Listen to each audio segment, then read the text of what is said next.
இப்போ நம்ம குப்பைக்கீரையில் என்ன நன்மைகள்னு பார்க்கலாம். இந்த கீரை நம்ம வயல்வெளியில் மானாவரியாகவே முளைக்குங்க. இதில் அவ்வளோ நன்மைகள் இருக்குது. இது வயிற்றில் பூச்சி இருக்காது, பெண்களுக்கு முகம் பொலிவு பெறும். இப்படி ஒவ்வொரு இலையாக நம்ம பறித்து இந்த பூவை சேர்க்கக்கூடாதுங்க. இது தண்டு லைட்டாக இளம் பிஞ்சாக இருந்தால் அதையும் சேர்த்துக்கலாம். இலையை பறித்து பொடி பொடியாக நறுக்கி இதுக்கு தேவையான பொருள் என்னன்னு பார்க்கலாம்.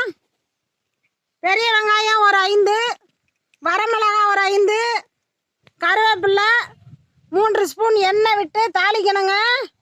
தாளிச்சிட்டு இந்த கீரை பொடி பொடியாக நறுக்கின கீரையை சேர்த்துக்கணும். சேர்த்து ஒரு 1/4 மணி நேரம் வணக்கணுங்க. தேவையான உப்பு சேர்த்துக்கணும். நல்லா வணக்கி பொரியல் பண்ணி சாப்பிட்டா நல்லதுங்க. இறக்கும் போது தேங்காய் சேர்த்துக்குங்க. உடம்புக்கு அவ்வளோ நல்லது, அவ்வளோ டேஸ்ட்டாக இருக்குங்க. நீங்கள் சாப்பிட்டு பாருங்கள். நிறைய நம்ம வீட்டை சுற்றி கூட நிறைய இருக்குங்க.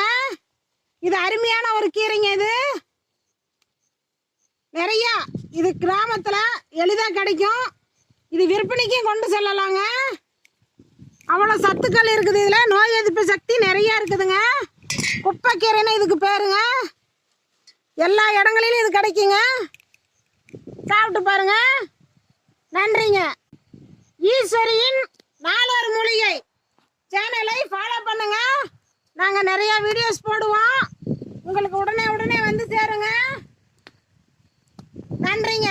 லைக் பண்ணுங்க, சப்ஸ்கிரைப் பண்ணுங்க, வீடியோ ஷேர் பண்ணுங்க, பெல் பட்டனை கிளிக் பண்ணுங்க. இன்னும் நாங்கள் போடுற வீடியோ உடனே உங்களுக்கு வந்து சேர்ந்துடும்.